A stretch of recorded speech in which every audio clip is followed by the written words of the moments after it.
வணக்கம். நம்ம சேனல்ல இருந்து நிஃப்டி, பேங்க் நிஃப்டியோட அனாலிசிஸ் மார்க்கெட் முடிஞ்ச உடனே செக் பண்ணுவோம். வாங்க இன்றைக்கி என்ன நடந்துச்சு, நாளைக்கு நடக்க வாய்ப்புகள் இருக்குது அப்படிங்கிறத அனாலிசிஸ் பண்ணலாம். நிஃப்டியோட டே சார்ட்டில் நேற்று வீடியோலே சொல்லியிருந்தோம். இங்கேருந்து மேலே போயிட்டு இருக்கும்பொழுது கேப் அப்பில் டாப்பில் இந்த மாதிரி கேண்டில்ஸ்டிக்ஸ் இருக்கிறதுனால ஸ்பின்னிங் டாப் மாதிரி ரியாக்ட் ஆகுது. இதோட ஹையை பிரேக் பண்ணிச்சு அப்படின்னா இதோடைய அப் ட்ரெண்ட் கன்னியூ ஆகும். லோ பிரேக் பண்ணிச்சுன்னா இவ்வளோ தூரம் மேலே போனதுக்கு உண்டான ரீட்ரேஸ்மெண்ட் டெம்பரரியாக கீழே கொடுக்கணும்னு சொல்லியிருந்தோம். ஆனால் இன்றைக்கி பாருங்கள், இந்த ஹையும் பிரேக் பண்ணல, இந்த லோவையும் பிரேக் பண்ணல. சேம் அதே ரேஞ்சுக்குள்ளே தான் இன்றைக்கி வந்திருக்கு. ஸோ பார்த்தீங்கனாலே தெரியும். அதனால் இன்னையுடைய ஹை லோவை மார்க் பண்ணிப்போம். இதுவும் இந்த கேண்டில்ஸ்டிக்ஸ் கூட சேர்ந்து ரியாக்ட் ஆகலை. ஆல்மோஸ்ட் சேமாக இருந்துகிட்டு இருக்குது. இப்போ என்ன பண்ணலாம் அப்படின்னா, மேலே இருக்கிற அந்த ஹை 22,124 பிரேக் அவுட் பண்ணிச்சு அப்படின்னா புல் பேக் சக்ஸஸ்ஃபுல்லாக பையன் கொடுக்குது அப்படின்னா நல்லா மேலே போகலாம். லோ பிரேக் பண்ணது அப்படின்னா டெம்பரவரியாக கீழே வரலாம். அது ரெண்டில் எது நடக்குதுன்னு செக் பண்ணி பார்ப்போம். இது அப்படியே 1 ஹவரில் செக் பண்ணுவோம். 1 ஹவரில் பாருங்கள், செல்லிங் அந்த செல்லிங் ஈவினிங் ரெக்கவரி ஆயிடுச்சு. ஸோ இந்த ரேஞ்ச் கொஞ்சம் மார்க் பண்ணிப்போம். 22,058 கீழே லாங் விக்காக இருக்கிற இந்த ரெஃபரன்ஸ் 21,969. இது ரெண்டையும் நம்ம செக் பண்ணிப்போம்.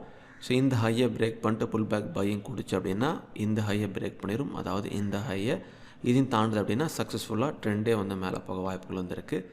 இங்கிருந்து ரிஜெக்ட் ஆனிச்சு அப்படின்னா இதை நோக்கி வந்துடும். லோ பிரேக் வந்துச்சுன்னா டெம்பரவரியாக கீழே போகிறதுக்கு வாய்ப்புகள் இருக்குது. இந்த கேப்பை ஃபில் பண்ணலாம் ஃபஸ்ட்டு, அதுக்கப்புறம் கீழே போகலாம். அதனால் இந்த ரேஞ்ச் 1 ஹவருக்கு ஒரு ரெஃபரன்ஸாக வச்சுக்குவோம். ரொம்ப சிம்பிளாக சிபிஆரில் செக் பண்ணி பார்ப்போம். சிபிஆரில் பாருங்கள், இன்சைட் வேல்யூ நேரோ சிபிஆர் இருக்குது. இதுக்குள்ளே இது அடங்கின மாதிரி இருக்குது. ஸோ இங்கே என்ன பண்ணலாம் அப்படின்னா, இன்சைட் வேல்யூ நேரோ அப்படிங்கிறதுனால ரேஞ்ச் பிரேக் அவுட்டுக்கு சான்ஸ் இருக்கிற மாதிரி தோணுது. இந்த R1 அது கூட சேர்ந்து இந்த ஹை ரெண்டும் சேர்த்து ஒரே சமயத்தில் பிரேக் அவுட் பண்ணுற சமயத்தில் நல்லா ட்ரெண்டிங்காக மேலே இருக்க வாய்ப்புகள் இருக்குது. ஒருவேளை கீழே இந்த டே அப்புறம் S1 ரெண்டும் சேர்த்து கீழே பிரேக் பண்ணிச்சுன்னா கீழே போக வாய்ப்புகள் இருக்குது. டவுன் சைட் போக வாய்ப்புகள் இருக்குது. ஸோ இப்போ R1க்கும் மேலே கேண்டில்ஸ்டிக்ஸ் ஓப்பன் ஆகிட்டு புல் பேக் பையிங் கொடுக்குது அப்படின்னா அது R1 வரைக்கும் டார்கெட்டு. ஸோ R1லேருந்து புல் பேக் மறுபடியும் பையிங் கொடுக்குது அப்படின்னா அது R2 வரைக்கும் டார்கெட்டாக போகலாம். சிபிஆருக்கும் கீழே கேண்டில்ஸ்டிக்ஸ் ஓப்பன் ஆகிட்டு புல் பேக் செல்லிங் கொடுக்குதுன்னா S1 வரைக்கும் டார்கெட்டு. S1 தாண்டி புல் பேக் செல்லிங் கொடுக்குது அப்படின்னா தொடர்ந்து கீழே போகலாம். ஸோ இங்கே S1லேருந்து புல் பேக் பையிங் எடுத்துச்சுன்னா சிபிஆர் டார்கெட்டாக வைக்கலாம். ஸோ இதுதான் இன்றைக்கி சிபிஆர்லேருந்து நம்ம புரிஞ்சிக்கக்கூடிய ரெஃபரன்ஸு. ஸோ இதை வச்சு நம்ம நிஃப்டிக்கு என்ன ஆகுதுன்னு செக் பண்ணி பார்ப்போம். அப்படியே பேங்க் நிஃப்டி வருவோம்.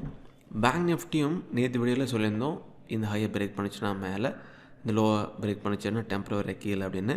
இன்றைக்கி பாருங்கள், டோஜி டைப் ஆஃப் கேண்டில்ஸ்டிக்ஸ் போட்டிருக்கு. ஸோ டாப்பில் டோஜி வந்தாலே இன்டைரக்ஷனில் இருக்குன்னு புரிஞ்சுக்கலாம். இன்டைரக்ஷன் ஒரு டைரெக்ஷனில் குளிக்கணும் அப்படின்னா இது ஹையை பிரேக் பண்ணால் மேலே, லோவை பிரேக் பண்ணால் கீழே. இதுதான் டோஜியோடைய ஃபார்முலாவே. ஸோ இந்த ஹை 48,305, லோ 48,002. இந்த ரெண்டில் எதை பிரேக் பண்ண போகுதுன்னு நம்ம செக் பண்ணி பார்ப்போம். ஸோ மேலே பிரேக் பண்ணால் பாருங்கள், இங்கே இருந்தால் ஸ்டார்டிங் லெவல் வந்துச்சு. இந்த ரேஞ்சும் டெஸ்ட் பண்ணிடுச்சு. 1 ஹவரில் பாருங்கள், ஹேமர் டைப் ஆஃப் கேண்டில்ஸ்டிக்ஸ் வந்திருக்கு. அதோட ஹை 48,182, லோ 42,002. ஸோ மேலே பிரேக் பண்ணி புல் பேக் பையிங் குடிச்சுன்னா கன்னியூவு 1 ஹவரில் ஃபஸ்ட்டே தெரிஞ்சிக்கலாம். ஃபஸ்ட்டு இந்த லெவலில் பிரேக் பண்ணணும், அதாவது ஹையை. அதுக்கப்புறம் தொடர்ந்து மேலே போகலாம். லோ பிரேக் பண்ணிச்சுன்னா டெம்பரரியாக கீழே வரலாம். அதனால் இந்த ஹேமர் ரொம்ப முக்கியமான ரெஃபரன்ஸாக வச்சு ஃபாலோ பண்ணலாம். சிபிஆரில் பாருங்கள், ஹையர் வேல்யூ நேரோ சிபிஆர் இதுக்கு மேலே தான் இருக்குது. இதை காட்டிலும் இது நேரோவாக இருக்கிறதுனால இப்படி இருக்குது. அதனால் ரெண்டு சைடில் ட்ரெண்டிங்க்கு சான்ஸ் இருக்குது. ஸோ சேம் ஃபார்முலா தான். ஸோ இங்கே சிபிஆருக்கும் மேலே கேண்டில்ஸ்டிக்ஸ் ஓப்பன் ஆகிட்டு புல் பேக் பையிங் கொடுக்குதுன்னா R1 போகும்.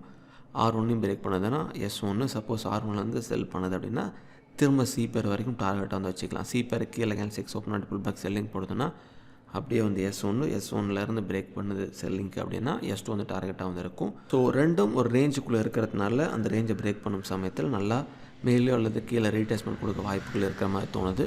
ஸோ இந்த ரிசர்ச்சோட உங்களோட ரிசர்ச்சும் பண்ணி உங்கள் சொந்த முடிவை ஸ்டேட் பண்ணுங்கள். மீண்டும் உங்களை அடுத்த வீட்டில் சந்திக்கிறேன். மிக்க நன்றி.